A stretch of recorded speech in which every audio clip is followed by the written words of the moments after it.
సీట్లో కూర్చున్నాం కదా అని ఎలా అయినా బిహేవ్ చేయొచ్చు, ఎలాంటి మాటలైనా మాట్లాడొచ్చు. అక్కడ వాళ్ళు ఆపర్చునిటీ కోసం వస్తే వీళ్ళు దాన్ని ఆసరాగా చేసుకొని ఇష్టం వచ్చినటువంటి రేంజ్లో వాళ్ళు బిహేవ్ చేస్తున్నారు.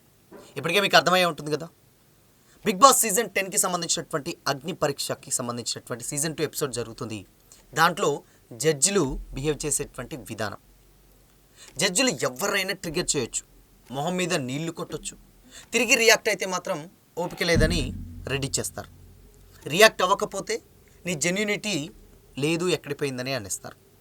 అదే కదా అని సరే ఓకే పక్కన పెట్టి ఒకరేమో తిరిగి సీట్లు జడ్జి మీద కూర్చోబెడితే ఎందుకు, అసలు అవసరం ఏంటి అని కూడా అంటారు.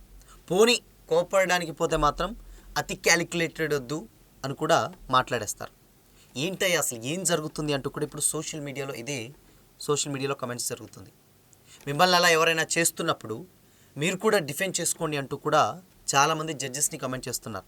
మరి మీరెందుకు అక్కడ ఆపేది? అంటే మీకు ఓపిక లేదా, లేదంటే ఓపిక లేని వాళ్ళు జడ్జిగా ఎందుకు ప్రవర్తిస్తారు అనేటువంటి కామెంట్స్ కూడా వినిపిస్తున్నాయి. అపూర్వ మిమ్మల్ని పొగినంతసేపు నవ్వించారు, అంటే అక్కడ ఉన్నప్పుడు అపూర్వ వచ్చి మాట్లాడినప్పుడు. దాని తర్వాత అభిజిత్కి కోపం వస్తుంది అండ్ దాని తర్వాత కొంచెం ట్రిగ్గర్ చేసి అభిజిత్ని కొంచెం మాట్లాడితే డెఫినెట్గా తనకు అసలు నచ్చదు, రెడీ చేస్తాడు. పోనీ మీలో కాన్ఫిడెన్స్ లేదంటూ కూడా చాలా రకరకాలైనటువంటి ఇవన్నీ కూడా ఆడవాళ్ళ ఒక క్యారెక్టర్ మీద జడ్జి ముద్రేసేస్తారు. నేను మిమ్మల్ని ఏమనాలంటూ కూడా చాలామంది కామెంట్స్ చేస్తున్నారు. ఇకపోతే చివరికి అసలు నిజంగా అంటే మంచిగా కామెడీ చేస్తేనేమో ఓకే గుడ్, మంచిగా బాగా వచ్చింది, సూపర్ అని నవ్విస్తారు. ఇన్ కేస్ కొంచెం అక్కడ ఏదైనా తేడా వచ్చిందా వెంటనే రిజెక్ట్, రెడ్ అనేటువంటి ఇష్టానుసారంగా ఇప్పుడు ఈ అగ్ని పరీక్ష సీజన్కి సంబంధించినటువంటి ఆ వీడియో ఇప్పుడు సోషల్ మీడియాలో మనకు వైరల్ అవుతుంది. ఎందుకంటే మనం చూసాం ఆల్రెడీ అగ్ని పరీక్ష సీజన్ 1 సీజన్ 2 ఇప్పుడు నడుస్తుంది. దీంట్లో మేజర్గా జడ్జిలు ప్రవర్తించేటువంటి విధానం ఏదైతే ఉందో వాళ్ళు స్టార్టింగ్ నుంచి ఇన్ కేస్ కొంచెం పాజిటివ్గా అనిపించిందా, హ్యాపీగా ఆ వీడియోని అంటే వాళ్ళు టెలికాస్ట్ చేసినటువంటి వీడియో ఏదైతే ఉంటుందో వాళ్ళకి పాజిటివ్గా అనిపిస్తే వాళ్ళని ఎక్కువసేపు చూపించడం, లేదంటే వాళ్ళకు హ్యాపీగా నవ్వుకుంటూ ఉండడం. బట్ కొంతమంది వస్తున్నారు బట్ వాళ్ళని అలా వచ్చి ఇలా పంపించేస్తున్నారు. బికాజ్ ఇదంతా ఏంటంటే డెఫినెట్గా అక్కడ సీన్ క్రియేట్ చేయడానికి, లేదంటే అక్కడ ఏదన్నా వాళ్ళు ఆల్రెడీ ముందే ప్రిపేర్ చేసి సెలెక్టివ్గా ఎవరిని పంపాలి ఎవరిని పంపొద్దు అనేటువంటి క్లారిటీ మొత్తం కూడా వాళ్ళకు వచ్చేసింది. సో అలాంటప్పుడు మరి ఎందుకు పిలవాలి, ఎందుకు వాళ్ళతో టాస్కులు చేయించాలి అనేది ఇక్కడ ఒక పెద్ద క్వశ్చన్ మార్క్. అండ్ లేటెస్ట్గా ఫోన్ ఇన్సిడెంట్ జరిగింది మనకు తెలుసు. దాని తర్వాత ఫోన్ పలగొట్టడం, అక్కడ రికగ్నేషన్ ఫోటో పెట్టి ఇలా పెట్టి ఫోన్ చేస్తే ఆల్రెడీ అసలు ఎందుకంటే అక్కడ ఆల్రెడీ ఫోన్ అవుతుంది కాదని నాకు తెలుసు. అండ్ దాని తర్వాత పగలగొట్టినటువంటి ఫోన్ కూడా కాదు, అక్కడనే దాని రీప్లేస్ పెద్దగా చూపించలేదు. పోనీ ఆఫ్ స్క్రీన్లో ఏదైనా చూపించారంటే అది లేదు. వెంటనే స్క్రిప్టెడ్గా లెక్క అర్థమైపోతుంది. పోనీ ఇన్ కేస్ కొంచెం పాజిటివ్గా ఉన్నారా, డెఫినెట్గా జడ్జెస్కి కొంచెం పాజిటివ్గా ఉండి నవ్వించి హ్యాపీగా ఉంటే మాత్రం ఆబ్వియస్గా 3 గ్రీన్స్ దాని తర్వాత 2 గ్రీన్స్ ఇలా ఇచ్చేస్తున్నారు. బట్ కొంచెం అక్కడ ఏదైనా తేడా ఉందా, ఇబ్బంది. అండ్ ఇంకోటి ఏంటంటే లేటెస్ట్గా మొన్న ఒక మోడల్ వచ్చింది.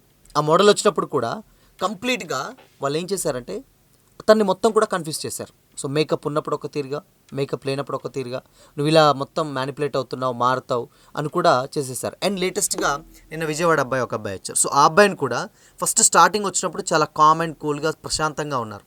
సో నీళ్లు కొట్టారు దాని మీద, అంటే మొహం మీద ఎవరైతే బిందుమాధవ్ ఉన్నారో మొహం మీద నీళ్లు ఒక్కసారి కాదు 3 times కొట్టింది. సో అలాంటప్పుడు అంటే కంటెస్టెంట్ అనేటువంటి నేను అవుదాము అనుకున్నటువంటి ఒక వ్యక్తి వచ్చినప్పుడు అట్లీస్ట్ వాళ్ళని రెస్పెక్ట్ చేయడం అనేది కొంచెం కనీస బాధ్యత. నువ్వు ఎలాంటి టాస్క్లైనా పెట్టుకోవచ్చు, ఏదైనా చేయొచ్చు, కానీ పిలిచి అవమానించడం ఎందుకు? అంటే మొహం మీద నీళ్ళు ఏదైనా షో కాదు కదా.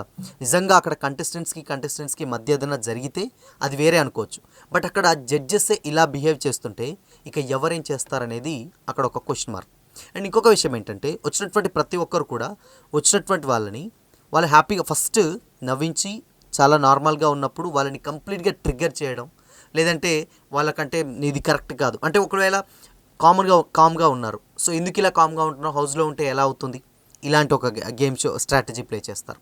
లేదు పోనీ దాని తర్వాత కొంచెం అగ్రెసివ్గా ఉన్నావా, కొంచెం కూడా నీకు ఓపిక లేదు, ఆ హౌస్లోకి వెళ్ళి చాలామంది ఉంటారు వాళ్ళ మధ్య ఎలా ఉంటావని. పోనీ మంచోడిగా ఉన్నావు, ఇంత మంచోడిని అక్కడ వేస్తే చీల్చి చెండాడేస్తారని మీరే జడ్జిమెంట్ ఇస్తారు. సో ఇలా భిన్నాభిప్రాయాలు అంటే ఎలా ఉన్నా కానీ వాళ్ళకు నచ్చట్లేదు. సో ఇక్కడ ఏంటంటే వాళ్ళు ఎలా వచ్చినటువంటి కంటెస్టెంట్స్ ఎవరైతే ఉంటారో వాళ్ళని ఎంతసేపటికి ట్రిగ్గర్ చేయడం, వాళ్ళని ఎంతసేపటికి డిమోరలైజ్ చేయడం, లేదంటే వాళ్ళని అవమానించడం, ఇలాంటి స్ట్రాటజీసే ఎక్కువగా ఇప్పుడు అగ్ని పరీక్ష సీజన్ 2లో నడుస్తూ ఉన్నాయి. కొంచెం కూడా పాజిటివ్ టాక్ ఎక్కడ కూడా కనిపించట్లేదు. జడ్జెస్ ప్రతి ఒక్కరు కూడా వాళ్ళకి పాజిటివ్గా ఉన్నటువంటి పాజిటివ్గా, దాని తర్వాత నెగిటివ్గా ఉంటే నెగిటివ్గా. సో ఇలా రకరకాలైనటువంటి భిన్న అభిప్రాయాలు కూడా అక్కడ వ్యక్తమవుతున్నాయి. అండ్ ఎస్పెషల్లీ సోషల్ మీడియాలో కూడా వాటర్ కొట్టినటువంటి ఎపిసోడ్ ఏదైతే ఉందో, బిందు మాధవ్ వాటర్ కొట్టింది, నిజంగా తను ఏం చేయాలో అర్థం కావట్లేదు. ఒకవేళ రియాక్ట్ అవుదామా, రియాక్ట్ అయితే జడ్జెస్ మీద రియాక్ట్ అయ్యాడు, ఇది కరెక్ట్ కాదు, పేషెన్స్ లేదని అంటూ ఉంటారు. పోనీ రియాక్ట్ అవ్వలేదా, నువ్వు రియాక్ట్ అవ్వకపోతే ఎలా, నీ తప్పలేనప్పుడు రియాక్ట్ అవ్వాలి కదా అని అంటారు. సో ఇలా అంటే జడ్జెస్ చెప్పింది నువ్వు చేయవా, ఇలా రకరకాలైనటువంటి ఏదైతే ఉన్నాయో కంప్లీట్గా ఇలాంటి ఒక మ్యానిపులేటివ్ అన్నిని కూడా తన మైండ్ సెట్ని చేంజ్ చేసేసి ఇలా కంటిన్యూ చేస్తారు.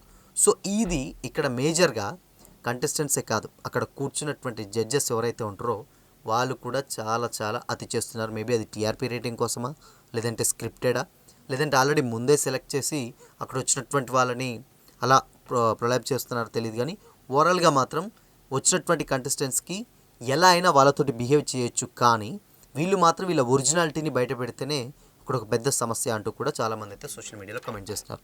సో మన నిన్న జరిగినటువంటి ఎపిసోడ్పై జడ్జెస్ విధానం మీకు ఎలా అనిపించింది, కామెంట్ చేయండి.